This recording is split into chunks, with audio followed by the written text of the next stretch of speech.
Otaqda çalışmalarımı yazırdım. İşim bitəndən sonra çantamı, dəftərimi yığışdırdım. Amma boyaq qabını unuttum. Boyaq aşıb xalçanı batırdı.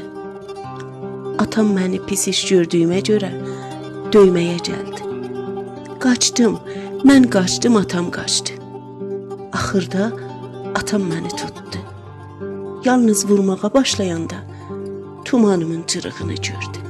Dedi, burada qal. Burada qal, gedib iynə sap gətirib tumanını tikim. Mən orada qaldım. Atam iynə sap gətirdi. Öncə tumanımı tikdi, sonra isə qayçı ilə sapı kəsdi. Sonra da məni pis iş gördüyümə görə döydü. Atam həmişə deyər, hər işin öz yeri var.